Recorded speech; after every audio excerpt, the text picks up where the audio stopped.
Your name. Christine Frisbee on behalf of the MIDC.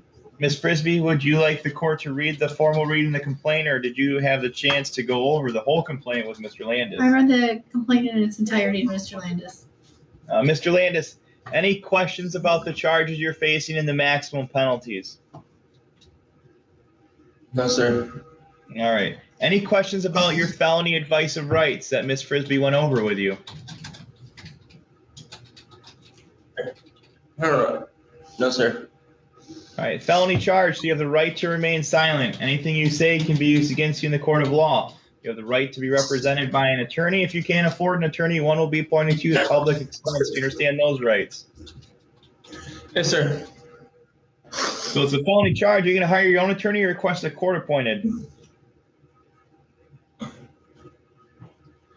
He has no idea. You're unemployed, so I'm going to appoint a public defender. His name's John Greer. He's the one that represents you on the other case, the threatening a DHS employee with physical harm. We entered a not guilty plea on that already, so he represents you on that. So the court will represent or appoint Mr. John Greer. We'll enter not guilty pleas on all these counts and schedule it for a conference date.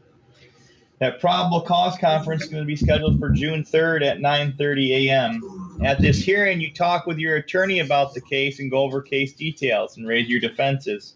After the conference is called a preliminary examination. It's a big fancy word for a probable cause hearing, and that will be set on June 10th, 2021 at 1:30 p.m. So you got two dates from district court. The first is the conference on June 3rd, and the second is the exam.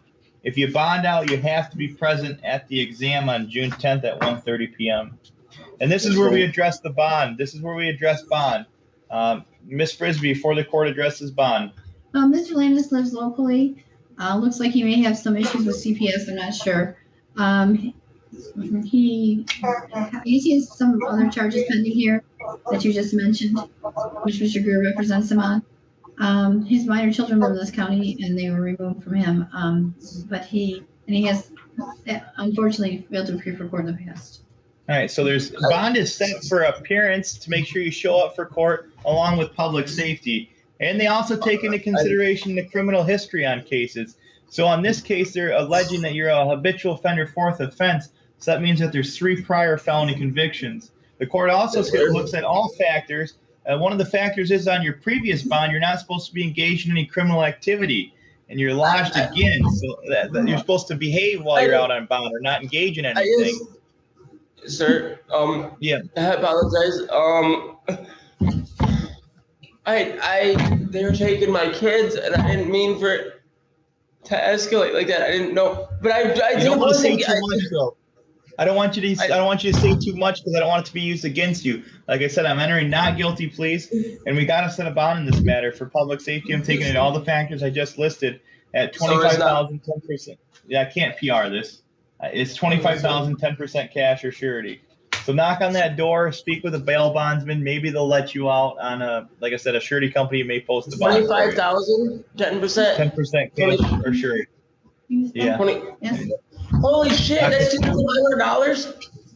Or if you go through a bail bondsman, it may be cheaper. And I've set the bond based on all the factors I just listed. Sir, they took my kids. I cannot do anything else to Knock on that door, Mr. Landis. Talk to a bail bondsman. Maybe they'll